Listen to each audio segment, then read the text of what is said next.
दोस्तों, मेरे चैनल पे आपका स्वागत। दोस्तों, मैं हूं विशाल। आपको बताने वाला हूं जिस भूमि, जिस महादेश, जिस राष्ट्र पर आप रहते हो उसका निर्माण कैसे हुआ। तो चलिए जानते हैं। क्योंकि यहाँ की संस्कृतियां अलग हैं, परंपराएं अलग हैं, यहाँ के धर्म तक अलग अलग है। ये राष्ट्र कैसे आज एक है, ये सारी चीजें मैं आपको बताऊंगा पॉइंट वाइज। पहला पॉइंट हमारा है भारत को आजादी। दूसरा पॉइंट है नए राष्ट्र निर्माण की चुनौतियां। फिर तीसरा पॉइंट है भारत का विभाजन और पाकिस्तान एक नया मुल्क कैसे बना। फिर चौथा पॉइंट है विस्थापन और पुनर्वास। क्योंकि जब भारत और पाकिस्तान का विभाजन हुआ, भारत का जब विभाजन हुआ तो एक स्थान की आबादी अचानक दूसरे स्थान पर जाने पर विवश हो गई और वहां पे फिर से बसने लगी, जिसे पुनर्वास कहते हैं ना। फिर पांचवा पॉइंट हमारा है विभाजन के परिणाम क्या हुए। भारत का जब विभाजन हुआ सही साबित हुआ, वो विभाजन करना सही था या गलत, ये मैं विभाजन परिणाम में आपको बताऊंगा। तो आइए जानते हैं पहला पॉइंट। देखिए, भारत को आजादी 14 और 15 अगस्त की रात मिली ना। 14 और 15 अगस्त की रात को मिली भारत को आजादी। उस वक्त एक नहीं बल्कि दो राष्ट्र आजाद हुए, वह था भारत और पाकिस्तान। भारत को आजादी मिली। कहा जाता है विश्व में ऐसा कोई देश आजाद नहीं हुआ होगा, विश्व में ऐसा कोई देश आजाद नहीं होगा जिसे इतनी कठिन परिस्थितियों में आजादी मिली हो। मतलब हमें आजादी मिली लेकिन देश के बंटवारे के साथ मिली। प्लस भारत के पास ऐसा कोई व्यवस्था नहीं था, कोई संविधान अपना भारत नहीं था कि वह अपने आप को चला सके। सोच लीजिए, यहाँ पे नियम कानून कोई नहीं था कि गरीबों की सहायता की जाए। क्योंकि यहाँ पे क्या होता था, कई लोग बहुत अमीर होते थे, कई लोग बहुत गरीब होते थे। तो ये पहला पॉइंट हमारा हो गया भारत को आजादी। आते हैं दूसरे पॉइंट पे, नए राष्ट्र निर्माण की चुनौतियां कौन सी थी। मतलब भारत तो आजाद हुआ लेकिन इसके सामने कई चुनौतियां थी और वो चुनौतियां मैं पॉइंट वाइज आपको बताऊंगा। नंबर 1, एकता के सूत्र में बंधे एक ऐसे राष्ट्र का निर्माण करना जिसमें सभी को क्या मिले, जगह मिले। क्योंकि जहां की संस्कृतियां अलग हो, धर्म अलग हो, परंपराएं अलग हो, भाषाएं अनेक हो, वह राष्ट्र कैसे एक है। उसके लिए तो एक नियम हमें चाहिए ना, एक व्यवस्था ऐसी चाहिए कि जिसमें सभी को जगह मिले, सबका भला हो। फिर दूसरा पॉइंट हमारा है नए राष्ट्र निर्माण की चुनौतियों में बता रहा हूं। दूसरा पॉइंट लोकतंत्र को स्थापना करना, मतलब लोकतंत्र की स्थापना करना। क्योंकि भारत क्या था उस टाइम कई रियासतों में बटा हुआ था, लगभग 565 रियासतों में बटा हुआ था। आपको पता होगा भारत कई खंडों में बटा हुआ था। मतलब ब्रिटिश राज्य भी था इसी में, यहाँ पे राजाओं का भी शासन था। तो ये हटाकर, राजाओं का शासन और ब्रिटिश साम्राज्य का शासन हटाकर यहाँ पे एक ही सिर्फ व्यवस्था स्थापित किया जाएगा, लोकतंत्र। लोक मतलब लोक और तंत्र मतलब जिससे चलाया जाएगा देश को। समझ गई, लोकतंत्र की स्थापना करना। और भारतीय संविधान में लोगों को यह अधिकार दिया गया है कि वह 18 वर्ष की आयु वाले प्राप्त व्यक्तियों को क्या दिया जाएगा, वोट देने का अधिकार, मतदान देने का अधिकार दिया जाएगा। यह भारतीय संविधान में कहा गया है। आते हैं तीसरी चुनौती हमारी है विकास का ऐसा मॉडल तैयार करना। तीसरी चुनौती मैं बता रहा हूं, विकास का ऐसा मॉडल तैयार करना जिसमें सभी को जगह मिले। क्या? जिसमें सभी को जगह मिले, न कि किसी एक तबके को। क्योंकि भारत में उस टाइम बहुत सारे लोग अमीर होते थे तो कितने लोग एकदम गरीब होते थे। तो विकास का ऐसा मॉडल तैयार करना जिसमें सभी को क्या मिले, जगह मिले और सबका भला हो, और सरकार सर्वप्रथम गरीबों के लिए कार्य करेगी। ये 3 चुनौतियां थी। अब आते हैं भारत का विभाजन कैसे हुआ और पाकिस्तान एक नया राष्ट्र मुल्क कैसे बना। उस टाइम हम बता रहे हैं, उस टाइम भारत में 2 ही संगठन ऐसे थे विभाजन के समय। उस टाइम भारत में 2 ही संगठन ऐसे थे। एक था भारतीय राष्ट्रीय कांग्रेस, जिसकी स्थापना 1885 ईस्वी में A.O. हुम ने की थी। दूसरा था हमारा मुस्लिम लीग। और मुस्लिम लीग क्या मुसलमानों का नेतृत्व करता था और मुस्लिम लीग की स्थापना 1906 ईस्वी में की गई थी। और जब भारत आजाद हुआ तो उस टाइम मुस्लिम लीग का अध्यक्ष था मोहम्मद अली जिन्ना। और मुस्लिम लीग ने भारतीय राष्ट्रीय कांग्रेस से यह प्रस्ताव किया कि भारत एक नहीं बल्कि 2 कौमों का देश होगा। वह था मुसलमान और हिंदू, मतलब 2 कौम। लेकिन भारतीय राष्ट्रीय कांग्रेस जो थी उसने साफ साफ इनकार कर दिया। मतलब एक ही देश कैसे दो कौमों का हो सकता है? भारत में एक समान सभी लोग हैं, क्योंकि भारतीय संविधान में कहा गया है सभी लोग एक हैं। आपकी सोच पर निर्भर करता है आप कैसे है ना। तो भारतीय राष्ट्रीय कांग्रेस ने बोला ऐसा कि भारत एक कौमों का देश नहीं हो सकता, क्योंकि धर्मनिरपेक्ष भारत राज्य है ना। तो मुस्लिम लीग ने भी इनकार कर बोला कि हमें एक अलग राष्ट्र चाहिए, वह पाकिस्तान। मुस्लिम लीग ने पाकिस्तान की मांग कर दी 24 मार्च 1940 में लाहौर अधिवेशन में अलग से एक पाकिस्तान की मांग कर दी। सोच लीजिए। अब उसके बाद आता है भारतीय राष्ट्रीय कांग्रेस क्या निर्णय लेती इस पर। पाकिस्तान एक नया मुल्क देती है मोहम्मद अली जिन्ना को कि नहीं, तो ऐसा कर देती है। मतलब भारतीय राष्ट्रीय कांग्रेस उन्हें एक नया मुल्क बनाने के लिए प्रस्ताव दे देता है कि आप बना सकते हैं नए मुल्क। तो फिर उसके बाद आता है हमारा विभाजन की प्रक्रिया क्या थी। विभाजन के प्रक्रिया क्या थी। अब विभाजन तो हो जाएगा, लेकिन एक ही स्थान पर तो मुस्लिम लोग तो रहते नहीं थे। भारत में एक ही स्थान में मुस्लिम लोग तो रहते नहीं थे कि चलिए ये राष्ट्र अलग अपना बना लीजिए, क्योंकि भारत महादेश किसी विविधता से बड़े महादेश से कम नहीं था। विविधता मतलब जहां संस्कृतियां, धर्म, जाति, समुदाय सभी अलग है। अब एक स्थान मुसलमान भाई रहते नहीं थे कि चलिए पाकिस्तान इधर पूर्व में बन गया, उत्तर में बन गया, क्योंकि भारत में जो मुसलमान लोग रहते थे वह हर जगह पर रहते थे। भारत में हर जगह पर रहते थे। तो विभाजन प्रक्रिया क्या होनी चाहिए ये नहीं पता था ना।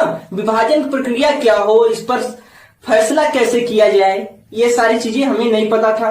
अब सबको इस पर निर्णय लेना भी कठिन था। तो आते हैं समझते हैं विभाजन प्रक्रिया क्या रही थी। तो विभाजन प्रक्रिया यही थी कि धार्मिक बहुसंख्यक के हिसाब से क्या किया जाए, भारत और का विभाजन किया जाए। मतलब भारत का विभाजन किया जाए धार्मिक बहुसंख्यक के हिसाब से। मतलब जहां पे मुसलमानों की तादाद अधिक है वह भाग पाकिस्तान कहलाएगा, और जो भाग हिंदू का है तो हिंदू भारत तो कहलाएगा ही। तो दो ही इलाके ऐसे थे जहां पे मुसलमान भाइयों की संख्या अधिक थी, वह था पूर्वी भारत और पश्चिमी भारत ना। तो वहां पे मुसलमानों की तादाद अधिक थी, लेकिन वहां पे हिंदू भाई भी अधिक मात्रा में रहते थे, अधिक संख्या में, लाखों की संख्या में रहते थे। सोच लीजिए। अब उन्हें भी अलग करना है, एक स्थान दूसरे स्थान लाना भी जरूरी था। अब उस वक्त देखिए मोहम्मद अली जिन्ना क्या बोलते हैं। वो उस वक्त हमें बहुसंख्यक और अल्पसंख्यक की जटिलताओं को दूर करने के लिए काम करना चाहिए। मतलब मोहम्मद अली जिन्ना ने कहा कि पाकिस्तान में जो हिंदूवासी लोग हैं, हिंदू लोग हैं, वो अपने मंदिर मस्जिद में जाने के लिए आजाद हैं। हमें आपके धर्म से कोई लेना देना नहीं है। आप पाकिस्तान में आजाद है और स्वतंत्र है, आप जैसे चाहे रह सकते हैं, मोहम्मद अली जिन्ना ने कहा। और बताया जाता है विश्व इतिहास में, क्योंकि एक आबादी जो मुस्लिम भाई थे भारत में रहते थे, वह उन्हें अचानक कहां जाना पड़ा, पाकिस्तान जाना पड़ा। फिर वहां पे हिंदू जो वासी थे और बहुत कम समय में भारत आना स्टार्ट कर दिए। तो बताया जाता है विश्व इतिहास में बताया जाता है कि विश्व की कभी भी इतनी बड़ी आबादी एक स्थान से दूसरे स्थान प्रस्थान नहीं की थी दोस्तों। मतलब लाखों से ज्यादा संख्या में लोग एक स्थान से दूसरे स्थान पर विस्थापित हुए थे। सोच लीजिए। लास्ट पॉइंट मेरा है विभाजन के परिणाम क्या थे। देखिए, जिस दिन भारत और पाकिस्तान को आजादी मिली उस वक्त भारत के कम ही लोगों को पता था कि भारत का विभाजन हो चुका है और एक अलग राष्ट्र पाकिस्तान बन चुका है। ये किसी को, बहुत कम लोगों को पता ही था। जो महत्वपूर्ण लोग थे, मुख्य लोग थे, उन्हें ही पता था। जैसे ही पता चला कि भारत का विभाजन हो चुका है तो लोगों के बीच हिंसा होने लगी, और कहीं कहीं पर तो ये हिंसाएं काफी बड़ी मात्रा में होने लगी। और ये जब हिंसा हुई तो भारत के लोगों ने सोचा, भारतीय राजनेता ने सोचा, नेता लोग जो थे उन्होंने सोचा कि ये हिंसा जो हो रही है कुछ दिनों तक रहेंगी, फिर उसके बाद समाप्त हो जाएंगी। लेकिन ऐसा नहीं हुआ दोस्तों।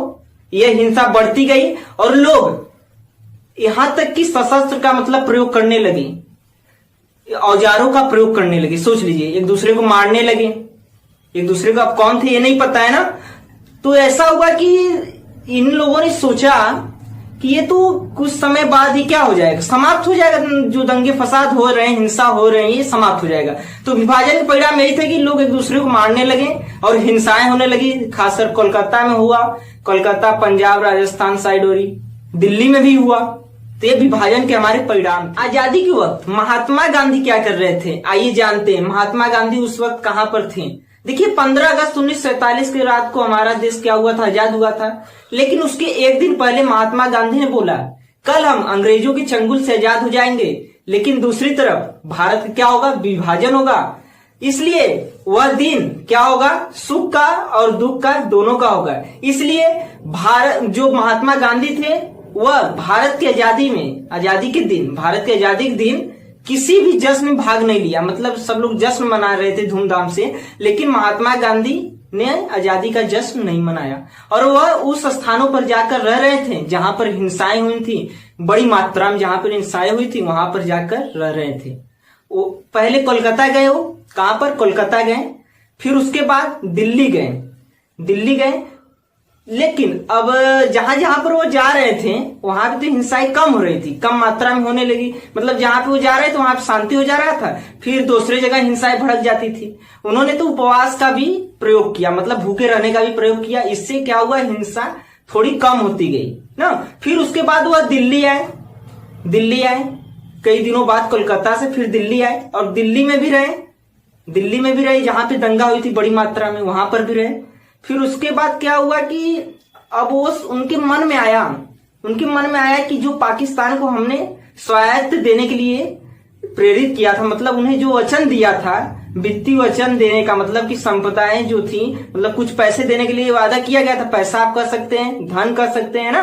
वादा जो किया था, भारत उससे मुकर रहा है, मतलब पाकिस्तान को देने में उससे मुकर रहा है, मतलब दे नहीं रहा है पूरी तरीके से। तो महात्मा गांधी ने फिर क्या किया, उपवास पर बैठ गए, मतलब भूखे रहने का प्रयत्न किया। फिर भारतीय लोगों ने सोचा कि ऐसा होगा तो अब तो महात्मा गांधी बचेंगे नहीं, क्योंकि भूखे रहना स्टार्ट कर दिया था। तो उनकी बातों को मान लिया गया और हिंसाएं जो थी एकदम खत्म हो गई। लेकिन कुछ दिनों बाद फिर हिंसाएं भड़क उठी, भारत में फिर क्या है, हिंसाएं भड़क उठी। अब आते हैं महात्मा गांधी की मृत्यु कैसे हुई। अब देखिए जाहिर सी बात है, महात्मा गांधी के विचारों को हर लोग तो मानेंगे नहीं, सही हो सकता है जैसे पाकिस्तान एक अलग मुस्लिम राष्ट्र बना, हो सकता है पाकिस्तान जैसे एक मुस्लिम राष्ट्र बना, वैसे ही भारत के लोग भी चाहते हो कि एक भारत भी क्या बने, हिंदू राष्ट्र बने।